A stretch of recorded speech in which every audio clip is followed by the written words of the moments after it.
I want to say good morning to each of you this morning. We've been in a series on the person of Jesus, and a lot here for us to uncover and to digest and to apply to our lives. And so we just thank you for making the journey with us. For the last several weeks, I've talked to you about some aspect of Jesus. We've talked about the gentleness of Jesus and the furious love of Jesus and the authority of Jesus and the discernment of Jesus last Sunday. And today we want to talk a little bit about the glory of Jesus. And this is a Jesus maybe that you're not accustomed to seeing or that you're familiar with in the Bible. Someone described it this way: a strange glowing figure who moves around in clouds and dialogues with long dead figures from the past is the person we have in the transfiguration of Jesus. This is not a Jesus that we're familiar with, but nevertheless, it's a Jesus we need to encounter and Jesus we need to know. And what I'm going to do this morning is we're going to work our way through the passage of Luke chapter 9, 28 through 36. And then after we work our way through it, we'll look at some applications and things from this. And then I want to give you an opportunity to have some input maybe in what we do here today. Some of us maybe have had what I would call brushes with the supernatural. Those unexplainable events, or maybe they are explainable, but the impeccable timing of events in our life that let us know that there's a hidden hand at work in our world and sometimes in our lives. And so maybe you've had an experience like that where you have encountered the mysterious ways of God and of the Spirit sometimes in our lives and the supernatural. There's a magazine called The Mysterious Ways, More Than Coincidence, and it features true stories of people who have these unexpected things and experiences that have happened to them. And Dr. Louis LeGrand is one of the grief counselors that was interviewed in this particular magazine. And he believes, he says, in a sensitivity to the reality of the non-physical world. Do you and I have a sensitivity to the reality of the non-physical world? And we're going to look at a passage today that certainly includes some supernatural phenomenon. But it's not to say that it's just restricted to this period of time. There's other moments in our lives when there's a supernatural and we feel the presence of it. And Dr. LeGrand says, as an illustration of what he was trying to communicate, he says there was a man named Tom who died in an automobile accident in Lake Placid, New York. And the day after his funeral, Tom's mother and his two sisters were at his parents' home, and they're talking about all the funny things that Tom did when he was young. And his mother, Kay, said, "Tom must know how much we loved him." And just as she finished saying this, the smoke alarm in the room gave one long tone. And Kay said, "Come on, Tom, do it again." And a second long tone. And her daughter, Vicky, said, "Way to go, bro." And a third long tone. After they had commented, everyone's hair stood on end, and it really made an impact on her husband. What about that? Have you ever had a brush with the supernatural? Things that maybe defy just a simple explanation. That someone was at work and you sensed it and saw it, and maybe looking back on it now, you say, "Oh, wait a second. God is getting a message through to me." And maybe you can have an experience, or you've had an experience like that. And if so, I want to give you an opportunity to share that today. We're going to be looking not just at the supernatural, though, and of course, there's some other things here in the passage that I think we can learn from. But really, the most supernatural event in the world is the birth, the incarnation, the life of Jesus, the miracles of Jesus, the resurrection of Jesus. I mean, there is nothing greater in the realm of the supernatural than that. And so, when we speak of the supernatural, it's easy to go all over the place, and sometimes people do. But like I said, there are brushes with the spirit world, and in the supernatural world, and we'd be foolish to ignore those. And even though maybe we haven't had something that maybe is similar to that, maybe we would acknowledge that there are others who very well could have had those kinds of experiences. And so when we speak of it, though, it's easy to go all over the place. And so let's look at it through the lens, our passage here, through the lens of 4 questions: who, what, how, and why. I think those are great questions to ask. And we have to look at, on slide number 3, we have to ask who was there. And we're going to see that it was Peter and John and James and 2 guys from the Old Testament show up in this passage. So it's kind of intriguing. About 8 days after Jesus said this, that there are some who are here that will see the kingdom of God, at least an insight into that kingdom. And so about 8 days after he said this, he took Peter and John and James with him and went up onto a mountain to pray. And when we look at Matthew and Mark's account of this and their description, they would add that it was a very high mountain. And if we go to slide number 7, more than likely it was this mountain range right here, Mount Hermon. Beautiful, beautiful views from there. And as you can see, it gets high above the tree line even, and there's snow up there, and there's it's an incredible place, 9,000 plus feet high. And so Jesus, John, and James, and this comes right after Jesus said to deny yourself. It comes right after Peter's great proclamation of faith and confession of faith. And so now there comes a point where something great is going to happen to kind of rivet this home to the heart of Peter and to the other guys that were with him. And what's really interesting, the 9 guys that got left behind had to take their word for it just like you and I do. They had to take the word for the supernatural. And so we've got, and in just a second we're going to see a couple of guys from the Old Testament. But that's the who. Okay, what about the what? Verse 29. What occurred? What's some of the supernatural phenomena? Well, as he was praying, the appearance of his face, who was praying? Jesus. As Jesus was praying, the appearance of his face changed, and his clothes became as bright as a flash of lightning. Think about that. You know, Matthew adds that his face shone like the sun. He was like changed into another form, as it were. Mark says in his account of this, the transfiguration, that Jesus' clothes became dazzling white, whiter than anyone in the world could bleach them, Mark says. And so you have this manifestation, supernatural phenomena of glory, and it's almost as if it's a preview of the coming kingdom, that this is where Jesus is headed. And this is what it's going to be like. And it's just a little glimpse into that. And it's as if He parts the veil of His flesh. And He gives us insight into who He really is here. And what's intriguing to me is Jesus didn't always walk around with a halo around His head. He didn't walk around in glistening clothing and had this aura about Him. He was a normal person like you and me. You probably couldn't pick Him out any different than anybody else on the street. He just blended in that well.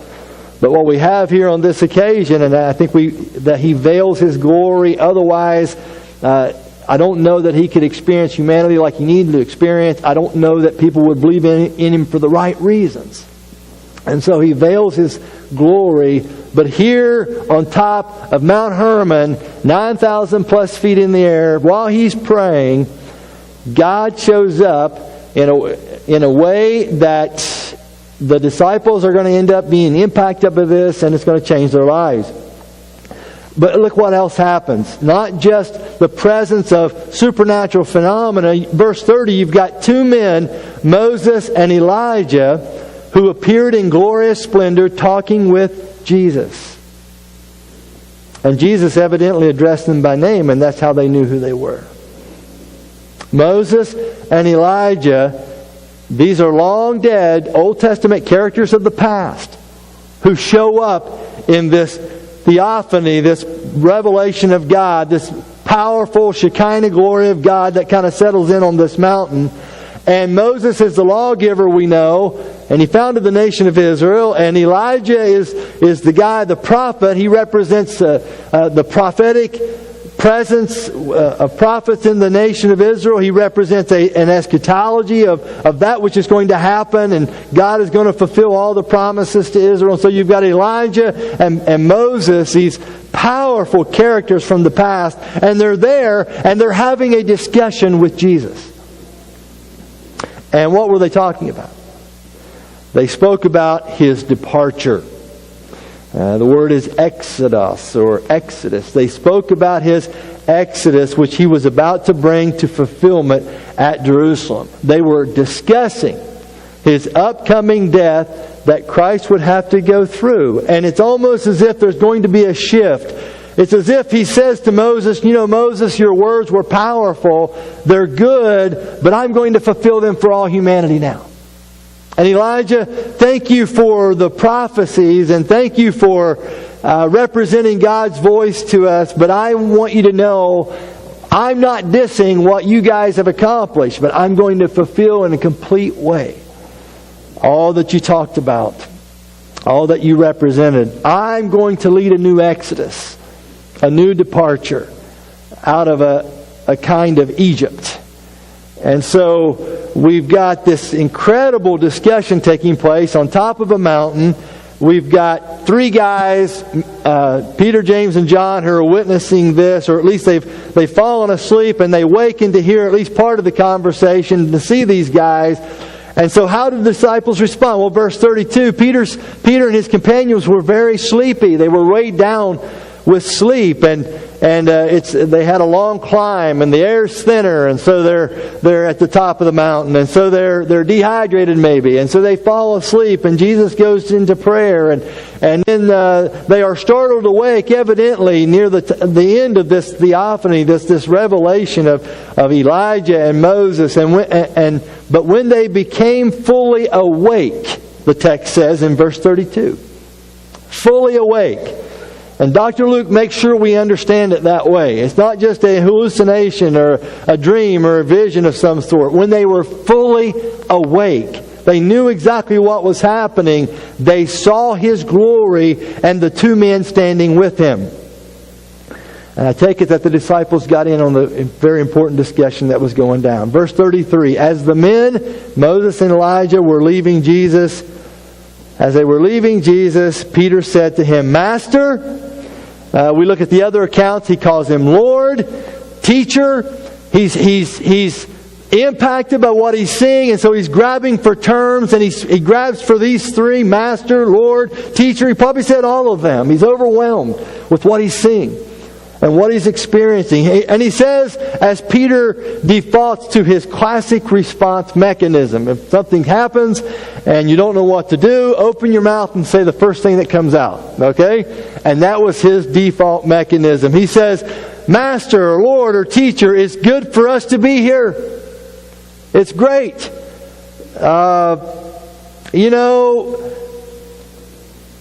us put 3 shelters, one for you, one for Moses, and one for Elijah. And Luke whispers parenthetically, he didn't know what he was saying. Okay?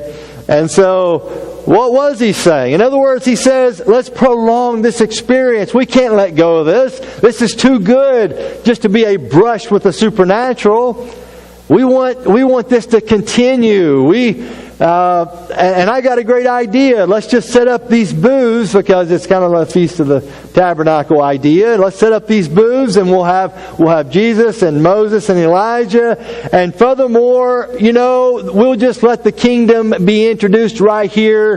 This great revolution movement. We'll set up the kingdom right here on top of this mountain, and I'll be the gatekeeper, and we'll have people to come and see you guys, and we can just make this an everyday thing. That's Peter. And Peter, he sticks his foot in his mouth a lot of times, but he did know the old paradigm, didn't he? If any person is in the very presence of God, somebody's going to die. And Peter knew that.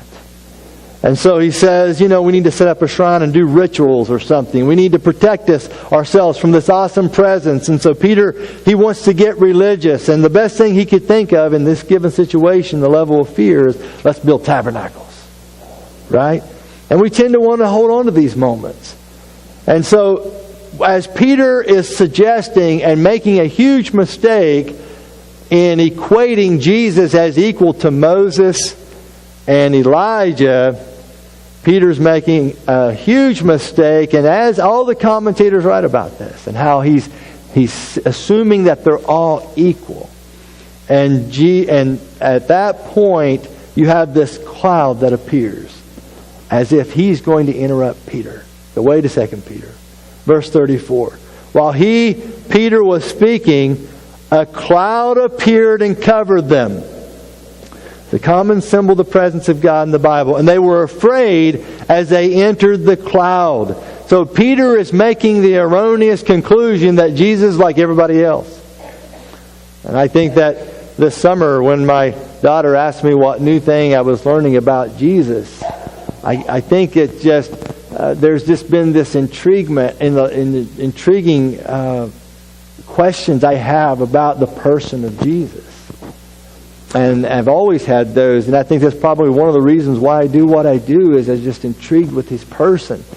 And I think it would be a huge mistake for anybody to live their entire lifetime and not seriously consider the claims of Jesus.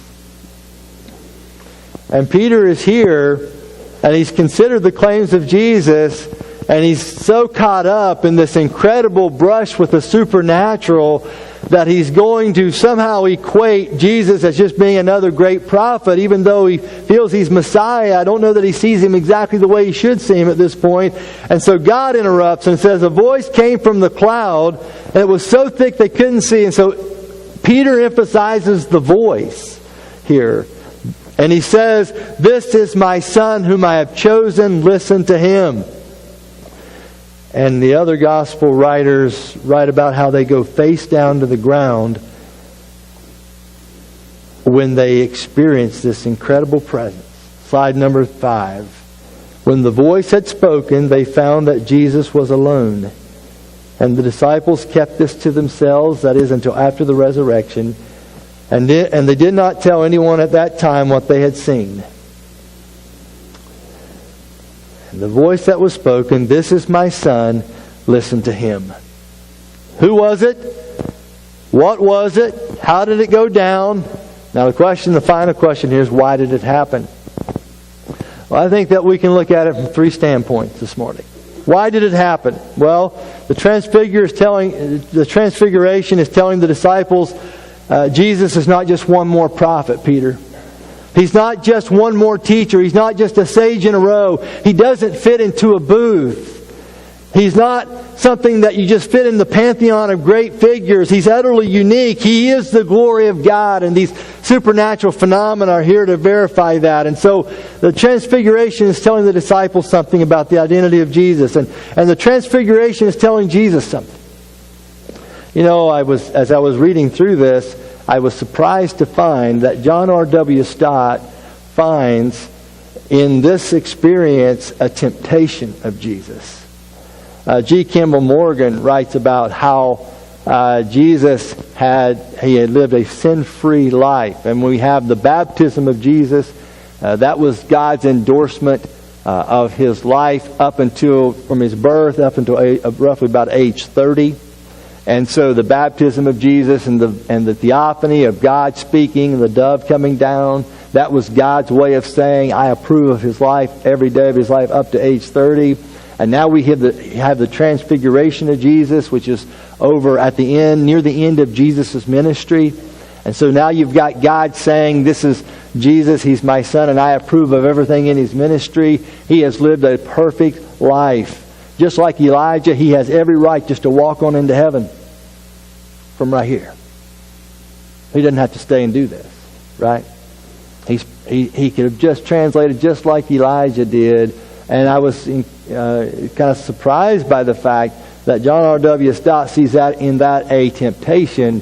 When those guys departed, Moses and Elijah, wouldn't it have been tempting for one who was from glory, who knew a pre-incarnate relationship of glory? Wouldn't it have been tempting just to walk on the home and go on home and depart and be with them, and not go through what the cross entailed that he had to go through? I think it's intriguing. Jesus doesn't go on home with these boys, but he stays. He stays. And even in this moment, It's an encouragement to him to stay on mission. And by discussing this with these Old Testament figures of the past, is as if the Old Testament meets its Messiah, and the one who's going to fulfill all the things that these boys spoke about and wrote about. And so this transfiguration event is telling the disciples he's unique in his identity. It's telling Jesus that he is. This is what is in front of him, to stay faithful, to do what he's been called to do. And then finally here we see what the transfiguration is telling you and it's telling me this morning. It's telling us, it's one of the key ways that we're going to encounter Jesus, that we're going to connect with Jesus, is to know who Jesus is, what he came to do, and how to connect to him.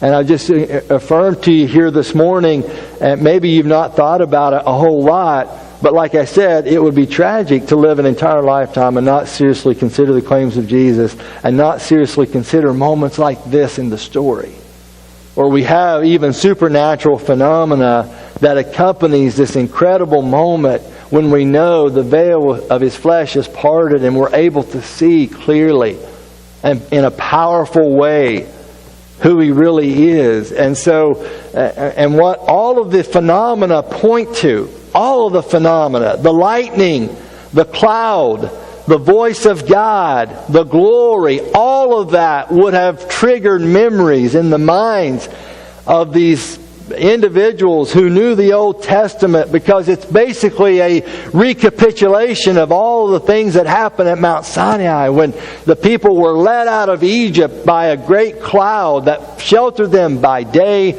and the fire that led them at night, and then it leads this presence, the Shekinah glory of God leads the people through the wilderness, Moses up on Mount Sinai. There's a voice from God that speaks. All of these things is a recapitulation of we see it all reiterated here in this transfiguration moment when the glory and identity of Jesus is clearly made known. And so there's a new glory, a new Shekinah that's come down and dwelt among men. And I love how Hebrews 1 says that Jesus is the radiance of his glory and the exact representation of his being. He's perfect. He's unsurpassable. He's unique. He's a final revelation of the being of God. He is God. And he tells us who he is in a way that nothing else would ever be able to tell us. And so I think it's critical that we understand that the transfiguration, through this, God is saying to us, this is who he is.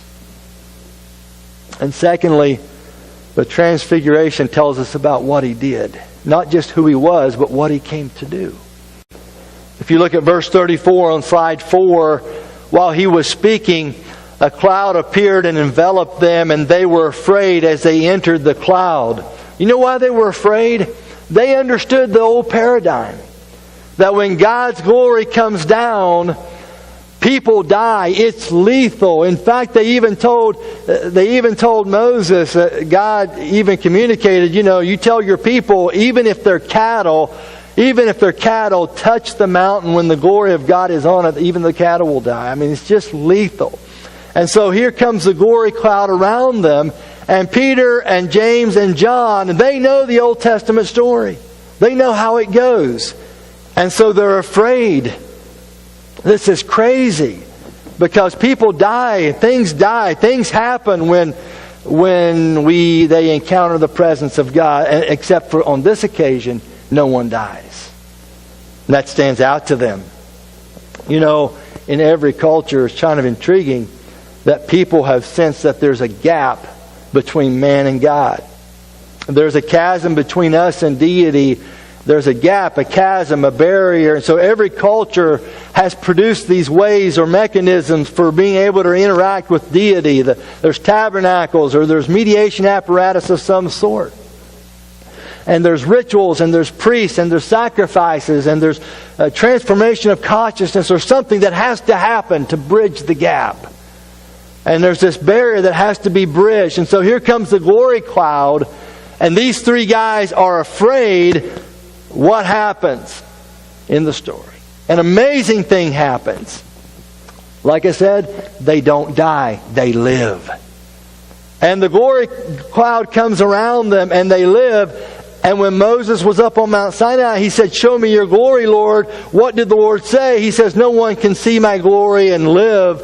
But here they are, and the text tells us that they saw the glory and they saw His face, and it was like lightning, and they lived. What does that mean? What does it mean? It's a powerful thing. What does it mean? And what it means is that the Transfiguration is teaching us that Jesus is not only the God on the other side of the chasm, He is somehow the bridge over the chasm. That when the life and the ministry and the presence and the work of Jesus does something that cannot be done by any other religion in the world. And that is what makes Christianity utterly unique. And that's why I say to you this morning, don't go throughout your entire lifetime without seriously considering the claims of Jesus, about, especially in this story, about who He really is. You have lots of supernatural phenomena to verify and to nudge us toward a firm confession of faith and a conviction. And this has life-changing ramifications for all of us if Jesus is who He said He was. And if we now approach God in a way that we never could otherwise because of the ministry of Jesus. And so, on slide number 3, it says, 2 men, Moses and Elijah, appeared in glorious splendor, talking with Jesus. They spoke about His departure, which He was about to bring to fulfillment. What's that word, departure? Exodus. It means exodus. Jesus leads a new exodus. Moses was just about economic and social oppression, maybe some other things.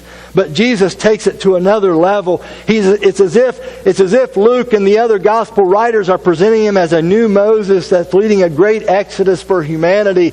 That it's a great exodus. It's a power over death. There's a liberation from sin and death itself. It's not just the God on the other side of the gap. He is the bridge over the gap. And there's a brush with the supernatural to convince you it's true. So what does the Transfiguration, why did the disciples have it? They need to know who He was. Why did Jesus have it? Stay faithful. Don't walk out of here. You've got to finish this thing. Why do we have it? It tells us about another thing that it tells us. Is that it tells us how we can go about personally connecting to Jesus. And that's what this whole series is really about. It's for all of us to have a personal connection with Jesus. What are you learning new about Jesus, my daughter asked in about 94 degrees on a sidewalk in Kansas City. Oh, it was hot. But she got me thinking. And boy, I tell you what, I want to be personally connected to Jesus. I want to think about Him, yes, but I want to be personally connected to Him in a way that I can keep learning about Him. In a way that He's my life. He is my joy. He is the answer to the riddles and enigmas and conundrums of life. That He is someone I can walk with. That He is someone that I can learn from. That He is someone that I have insight to. That He is someone of His caliber and of His credentials. That He can live in my life. And He can live in your life. And so the Transfiguration passage tells us about how we can personally connect to Him. There's 3 things here. It's in your YouVersion notes. If you want to kind of track along with that. And then based on all of this, I'll show you some principles I think we can use to live our life with in light of events like this. And be thinking about that brush with the supernatural, because I'm going to share a few stories with you here that I think will help maybe tease out here kind of what I'm looking for. Maybe the Lord's work in your life in ways maybe you haven't suspected Him to be able to work. 3 things. I'll just give them to you at the top, and then I'll just kind of explain them here. Come in community, rest in family, and submit to authority. This is setting yourself up to encounter Jesus and know Him in a way that's a powerful, life-changing dynamic in your life. So I say, first of all, come in community. You know, something very interesting. The average person would say to Jesus, I see you want to give me an experience of your glory. Jesus, thanks, that's great. Could you just give me a private experience of your glory? Could it just be me and you and nobody else? That's how we think. I might cry or something. If you show up, I might cry, or if you show up, I might confess sins or something. Would it be all right if it's just me and you on the mountain and nobody else? And Jesus says, you're going to have to get over that, Joey, if you want to go deep in your walk with me. It just can't be Joey and Jesus. It is Joey and Jesus, praise God. But it can't be just Joey and Jesus if you're going to set yourself up in the long haul of knowing who I am and what I'm about. The fact of the matter is, if you want Jesus to shine, if you want to see His glory, if you want to become if you want Him to become personally real to you so it really transforms your life, it's going to go better in community. Because you're going to hear Jesus say things in a group you wouldn't otherwise hear Him say.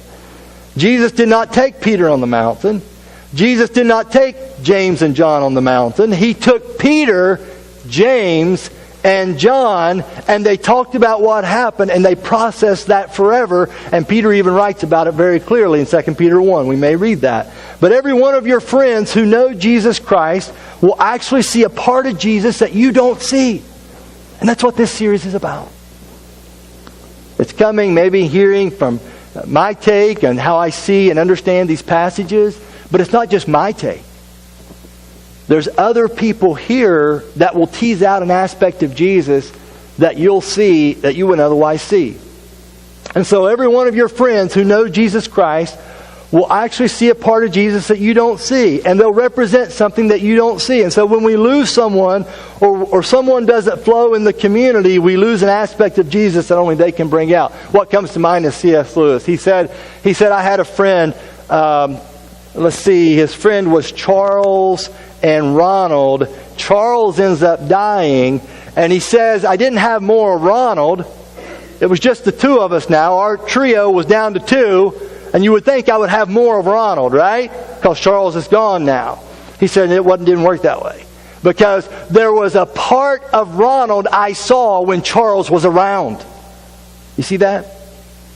There was a part of Charles that would come out that only Ronald, when he was with us, and Ronald could bring that out.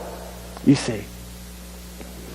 And so he says, I suddenly realized that I'll never know Jesus Christ deeply unless I deeply know other people who have had an encounter with Jesus Christ. And so in other words, there are people in your life that are going to draw out aspects of Jesus that only they can draw out, and draw out aspects of you. So when you're with certain people, they're going to draw out parts of you that other people don't draw out, right? And that's just the way it is in our learning, our community of faith.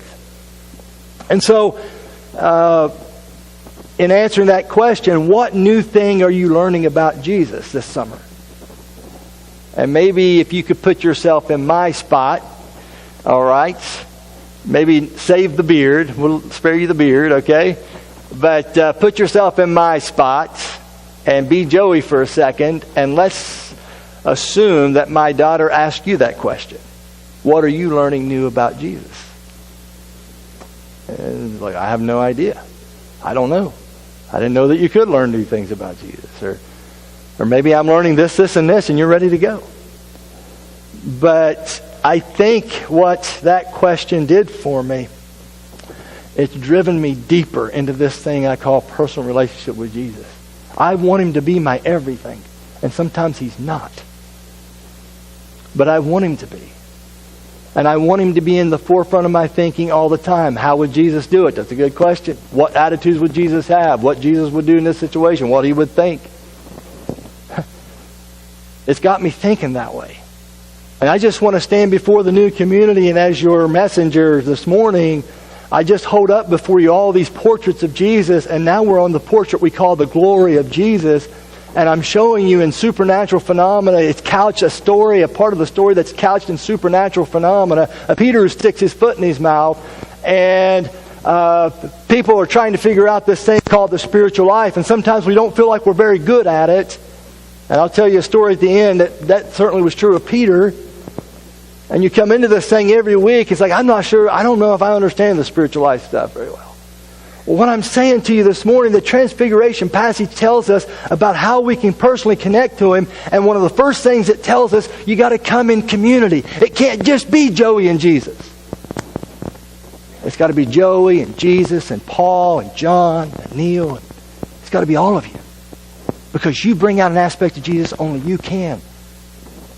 And we see Jesus a little more clearly because of you. Because of where you've been in your life. You know,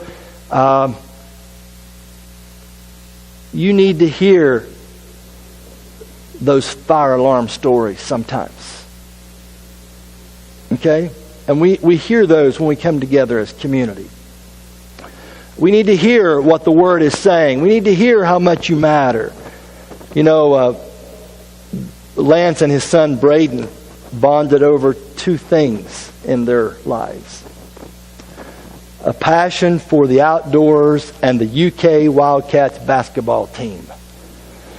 I know we're in Indiana, and that's very blasphemous for me to say that. But this is the way this true story goes. And when Braden was 12, his dad died of a heart attack. And UK basketball and the outdoors were so sad for him, he had such a struggle to get through that time of grief.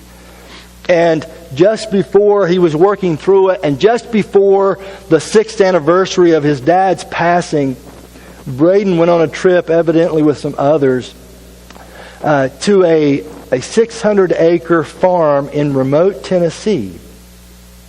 It was a beautiful farm. It was isolated. It was exactly the kind of place that Braden had enjoyed with his dad before his death. And this guy has been fighting this thing since age 12. He's age 18 now, and he's fighting this thing. He's with others, and he's trying to figure out how in the world he's going to get through this thing called life without his dad. And it didn't feel the same without his dad on this occasion until Braden spotted something in the middle of a flooded cornfield. A Kentucky Wildcats basketball. A brush. Can I just get you to open up just a smidge to entertain that maybe there are brushes with the supernatural that we walk right by? Or maybe we don't recognize God working within the natural parameters of laws and things and events and occurrences and floods and cornfields and trips, but how He coordinates things to let you know, I'm with you. You're going to make it. And see, you've got to get together with... You can't be just Jesus and Joey. It can't be just Melissa and Jesus, or Wes and Jesus, or Kathy and Jesus. It's got to be Kathy, Joey, Melissa, Wes, Jesus, and us. Because you got something from Jesus that I don't have, and I need. But this is the way. So it can't be just Peter, James, and John on the mountain. Just Peter on the mountain, or James, or John on. It's all three, and all three who share with the other 9 about what Jesus is doing. You see, we lose something. We lose something of Jesus when you're not here, when you don't travel in the community of the Jesus community. It's so important. And so I think the Transfiguration, at the very least, I can say that it's saying that to us. But we're not done. It says a couple other things. It tells us also to personally connect with Jesus. We come in community, yes. We experience those fire alarm and UK Wildcat basketball stories, yes, because we hear those from others and it stirs and moves us. Secondly, we can rest in family. The Transfiguration tells us this. We can rest in family. What does the glory of God comes down, and there's a voice, and what does the voice say? This is my Son. And you know what happened? You know, this has happened before at the baptism. This is my beloved Son. And now, let me tell you what it means to have the glory of God come down upon you in a new way. And that is, Paul writes about Romans 8, the Spirit bears witness with our spirit that we are children of God. And so we can rest in our sonship, our daughtership, our family connection that Jesus has included, is building this incredible family. And in spite of everything we've done, He loves us, and we are a son, we are a daughter in Him. And even though He was enveloped in deep darkness, so we could be enveloped by love and light and parental love this morning. And so we have this incredible new family, and we have family voices sometimes that speak to us, that let us know that we belong. And I just want to say that to you this morning, that there has to come a time, I mean, intellectually we can know these things, but personally, there has to come a time where we feel like that we are a son, that we are a daughter, that we belong to Him and His family. And it's important because that's going to see you through. That's going to guide you and be the rudder that guides the ship of your life. You know, Dolores McKee was driving to work through a quiet residential neighborhood very close to the elementary school where she taught. She zoned out this day. She was thinking about all the preparation she had to do for her 5th grade class the next day. And suddenly, she says, my mom shouted out, Dolores, look, there's a ball rolling in the street, and there's a boy after it. And she says, I never saw the ball or the boy, but I did hit my brakes. And right then, a basketball did roll in front of my car, and a preschool-aged boy in his pajamas chased the ball and picked the ball up and just stopped and stared at me for a second, and then he went back to the sidewalk. And later, Dolores says, I called my mom to thank her. Of course, she had no idea what I was talking about because she lives in Arizona 2,000 miles away. Can I get you to open the door just a little, that there are brushes with the supernatural that are at work and can be at work in your life? That sometimes we hear the voice or we sense the prompting or the leading. That not only that we're in community, but we're in a family, and there's a communication going on, and that there's messages for me to hear and to see. And that's one of my big proposals in this message, is that I don't want you missing a message you need from God. And that's why I think it's so important for us to nestle up as close as we can to Jesus. To experience that Jesus happens in community, Jesus happens in family. He invites you into a family. And finally here, there is a submission to authority aspect to this. This is my son. Listen to him, which of course means pay attention, explore, study, obey. Okay? And so walk with him in obedience. And submit to his authority and live life the way he's asked you to live it. And when you do, he shows up in a way that you can feel that you're headed in the you belong to him, you're communicating with him, he with you, and that your life can kind of begin to get in alignment. You know, here's just another story that just, I think, amplifies some of the other points I've made, probably more than just this one. But when Glenn Chapman was growing up, his home was a symphony of coated bells, dings, and whistles, he says. His World War II vet father, was an engineer who loved to dream up gadgets and gizmos for the house. And later on in life, Glenn's brother set up a phone system that would announce the name of whoever was calling. And his engineer dad absolutely loved it. This World War II vet dad, engineer, mechanically inclined, that had all these little bells and whistles going off all the time. He loved the fact that when someone would call, it would announce the name of the person who was calling. Well, hours after their dad died, Glenn's brother and mom were sitting in the kitchen when the phone spoke. You have a call from Harold Chapman, just hours after he died. Mom picked up the phone, but it was only silence. Can I convince you this morning that life is so much more exciting to live when you open up the door just a smidgen to allow a brush with the supernatural? And mightn't it motivate us to draw up close to Jesus and walk close to Him? You know, some of us need a wake-up call, I think. Slide number 3. Peter and his companions were very sleepy, but when they became fully awake, they saw. Stop it right there. Are you awake? Are you awake to this dynamic life? This dynamic, transfigured, glorious, gentle, furious, loving Savior who wants to be not just a part of, but the centerpiece of what life is going to be for you and for me. And see, there are these wake-up calls that God gives us. Sometimes it may not be Kentucky Wildcat basketballs or alarms or messages on a phone, though it might be those. But sometimes our wake-up calls come in different ways. Maybe you've heard these before. I want a divorce. Or it's terminal. You know, we don't ordinarily get to have conversations with those who have gone on before, like Moses and Elijah. And so it's important for us to really live in the moment, isn't it?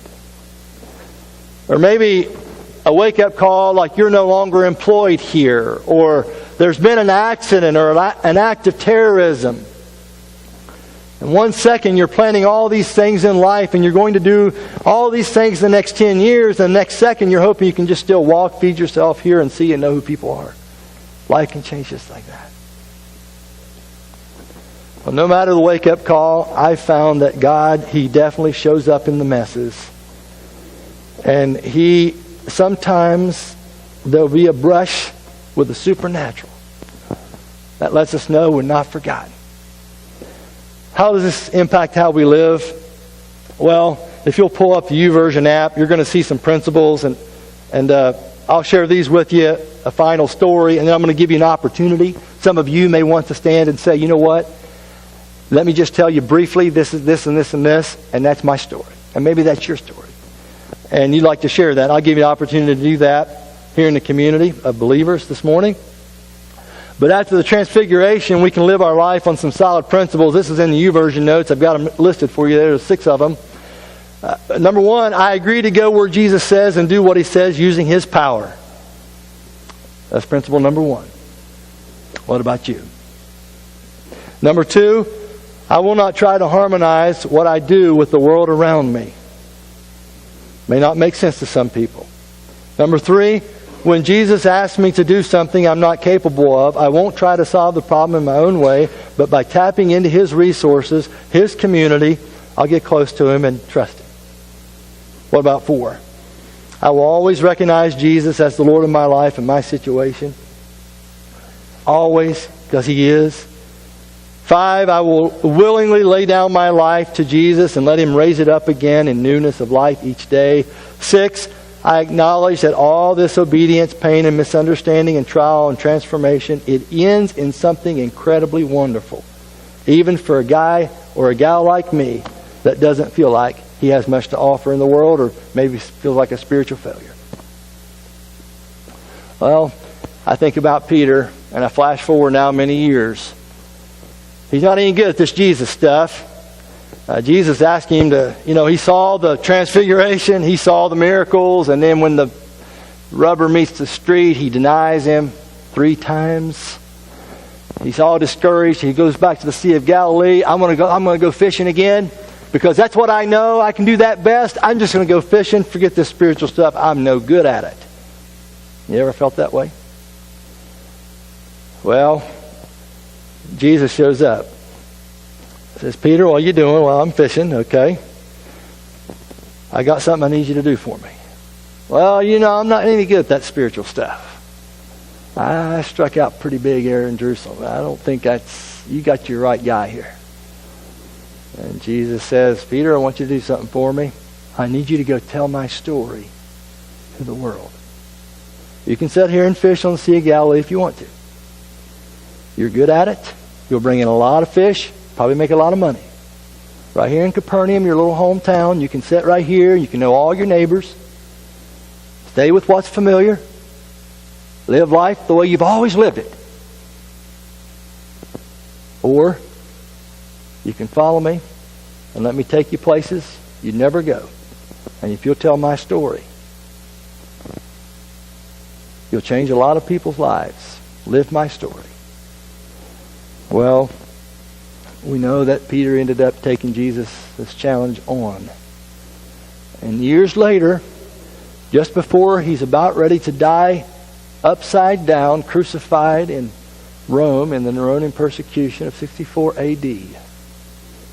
On slide number 6, if you would, right before he died, he penned a letter, and he says, and I will make every effort to see that after my departure, after my exodus, my particular personal exodus, you will always be able to remember these things. You see, he's concerned that these guys are going to forget things like the Transfiguration. He's concerned that people are going to let this Jesus story slide and not let it be the focus and priority of life anymore. And before he dies, his generation's dying off. He says, I want you to know you'll always be able to remember these things. Why? I've written them down. We did not follow cleverly devised stories when we told you about the coming of our Lord Jesus Christ in power. But we, notice it's plural, the community of faith, we were eyewitnesses of His majesty. He received honor and glory from God the Father when the voice came to Him from the majestic glory. He's referencing our passage this morning, saying, this is my Son whom I love. With Him I am well pleased. We ourselves heard this voice that came from heaven when we were with Him on the sacred mountain. Wow. Peter said, okay, I'll go. And he went. And he told this story for the rest of his life. And tradition tells us Mrs. Peter was martyred before he was. And as she was going to the place of execution, Peter's yelling out, don't you yield, Mrs. Peter. No, this is our story. I saw it. You stay with this story to your dying day. And she did. Right after that, the call comes for Mr. Peter. Just before they spike him, he says, guys, I knew a man once. Changed my life. And I have not been able to live maybe like he wanted me to at all times. Been a failure along the way, but I cannot die the way he died. Would you just flip me upside down?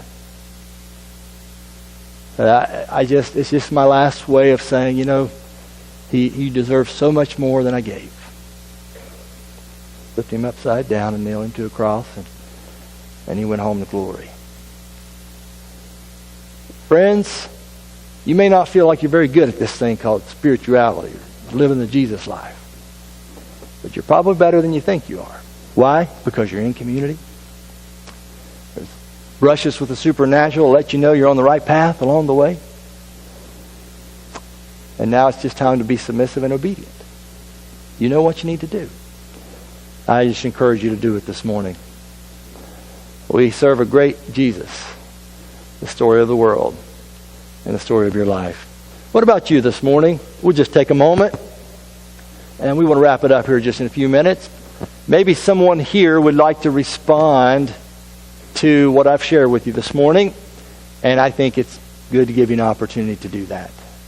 Would you like to share this morning maybe something that lets you know maybe your brush with what you see as a supernatural moment? Mike's got the microphone for me, and you share with us just briefly. And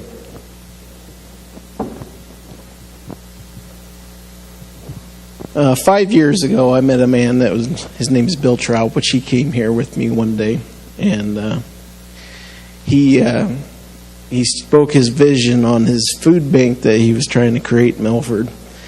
And it struck me that he had a huge love for his community and how he wanted to help people. and he was. We were talking, and we were getting ready to leave, and he shook my hand, and it's hard to explain, but I don't think I can ever explain it. But it was just this energy that just went through me, and this voice said, "You're going to help him." I had no understanding of what was going on at the time, and I went home that evening and sat down and pondered and sat there and probably prayed and thought about it. Next day, I approached him and said, "You need somebody to come alongside you and help you in any way?" And he started telling me ways I could help, and so I implemented it. And that was 5 years ago when he only had 10 pantries that he was taking care of, and now 5 years later we're at 60. And I think God put me in his line of sight because he was having problems finding that person to come alongside him to further his vision to help everybody that he can help. And I really put it out there to you. If you have them feelings come through you, listen to them, because it is God talking to you, going, this is what I want you to do. Go for it. I will help you through it. I'll be there. I'll help you through the times that, because at that time it's like, am I going to have time to do this, and all that kind of stuff running through your head. Right. And I have never had a problem making it work. And and then after that, it came to, we were, just times of faith. That's the other thing, is you need to have faith, because there'll be times in our times of the food bank where me and Bill's like, we're getting low on such and such kind of food, and I'm like, yeah, Bill, we need to sit down and pray, and we just got to give it all up to him, and it'll come through. And so we do that, and not even a week later, the stuff that we need would show up at the door. You can't you don't understand them things. It's greater than us.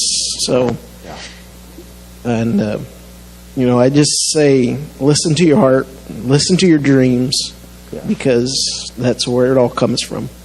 So, praise God, Bill. Thank you. Yes. Fire alarms, Wildcat basketballs, dynamic field handshakes. Okay, God is at work. Anybody else? Yes. A lot of you know, maybe some of you don't, but 5 years ago I was in a very serious car accident, and I was hit head on 55 mile an hour and ran over by a Chevy Silverado pickup truck. Trapped in the car for 45 minutes before they could get me out.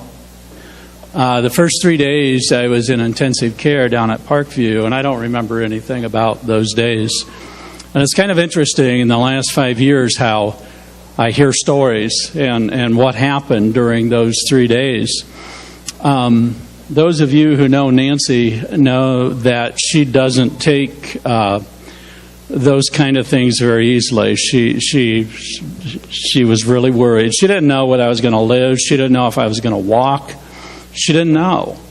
And she was very concerned. And the second day I was in intensive care, one of her best friends, Gina Hagen, and her husband Mark came to the hospital, and they came back to ICU and saw me. They walked back out into the waiting room and told Nancy, Paul's going to be okay. They said that I spoke to them, that I acknowledged they were there, I knew who they were, and I don't remember any of that. So there's no doubt in my mind that God used Mark and Gina to give Nancy the peace that she needed to get through that. And I've got so many other stories about that summer. Feel free to ask if you care, and I'll tell you some stories. God is an amazing God. Amen. Thank you. Yes, there was right back here. Yes.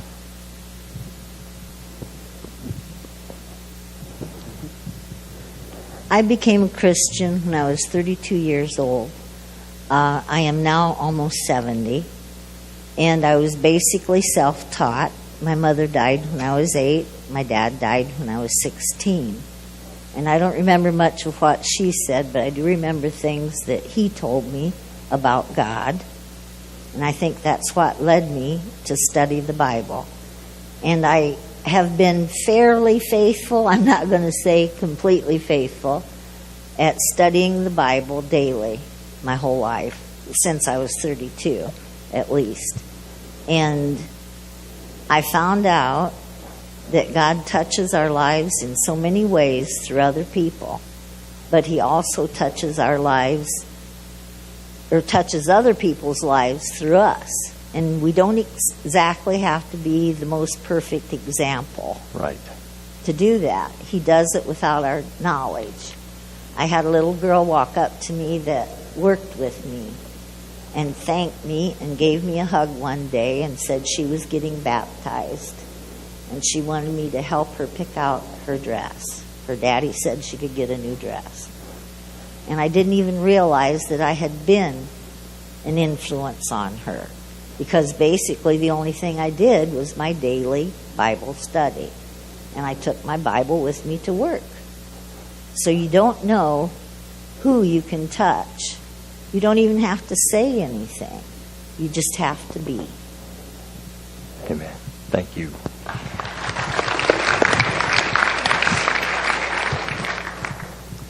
If I have my years right, I believe it was 31 years ago we took Neil to the hospital. He was very ill, and he was diagnosed with diabetes. Well, mothers, you know that as a mom, things like that kind of bowl you over. And I was given the privilege of going home at one point and getting a shower and changing clothes and gathering some energy, and I was on my way home, and of course I was crying out to God, and I don't understand, and what am I going to do now? And everything bad goes through your mind of what can happen when someone has diabetes. Well, did mine anyway. So that was all going through my mind, but at one point I actually felt a hand on my shoulder. There was no one else in the car with me, and it was just like I could feel a breath in this ear on this side. It said, "Esther, it's going to be all right." And 31 years later, he's very healthy. Yeah. Good. Praise God. Yes. Good morning. I actually have a story. It's my wife's. It's kind of an emotional story for her to tell, so I'm going to read it. And she wrote it out because I'm not very good at accurately telling a story. So here we go. Yeah. So it says, we have experienced supernatural blessings from God in many ways. Several times God has given us scriptures at specific times when we need it. Each of our children do have their own supernatural blessings and stories when they were born. But the story that she wants to tell is it's about God's provision and protection. She was a senior in high school, and she was on a mission trip in Mexico. She went to a public pool in the afternoon and was the only English-speaking person there, or their group was. The kids and also the youth pastor as well. So when the group had decided to leave the public pool, she had to use the restroom. Well, when she came out, everybody had left her in a foreign country. So she was all by herself in a parking lot, and she was very afraid. And she didn't add this to the story, but I believe there was people following you, right? Okay. Yeah, there was people following her in this town in Mexico. And then she ran back to the parking lot. Is that how it was? Oh, to the pool. Okay. And as she got there, there was 2 American men that were there that she did not recognize at all. And then there were 2 missionaries that stood there and said, "Stay with me, and we'll watch over you until the youth pastor and everybody else comes back." So it's And yeah, they had never seen them before. So, Awesome. Praise God. Yeah.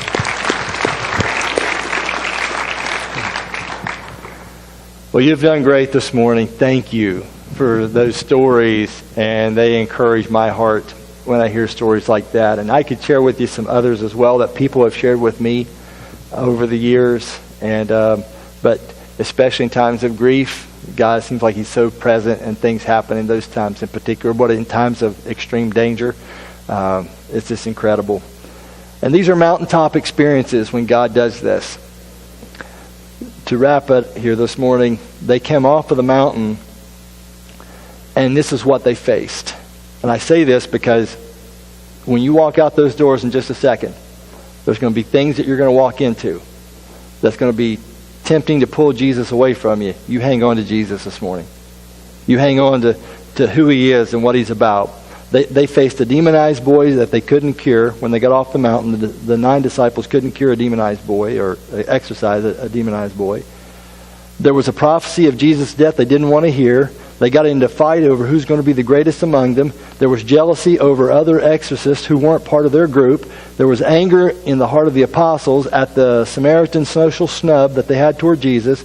There was mixed loyalties over Jesus, and a crucifixion of Jesus on the cross eventually took place. So when we go through these moments that we experience the mountaintop, hang on down in the valley. And those principles I shared with you earlier help guide your life and guide your walk in those times. Let's pray together. Thank you, God, for this day. And thank you so much for your presence and those brushes of the supernatural that we have felt. Our lives are certainly open to those, and we realize that that's not an everyday occurrence. And I guess if we were looking for the supernatural every day, that we wouldn't get much living done. You let things go according to natural law most of the time. But there's those moments when you get a word through, and we thank you for that. Because there's some people here that's been through some hard stuff lately, and they need to know that you're at work in their life. And I want to thank you for those little brushes with the supernatural. Thank you for these who have shared this morning. I pray you would just continue to guide them and show up in their lives in incredible ways. And you touch each of our hearts, that we'll be able to answer that question, what is something new we're learning about Jesus? And maybe it's not just something new. Maybe we're learning Jesus, who He is, for the very first time. And maybe we're learning how to interact with Him and love Him and live for Him. And so I just ask and pray you would take us knowing about to truly knowing in relationship who you are. In Jesus' name, amen. You've been great this morning. Thank you. Blessings. Have a great week.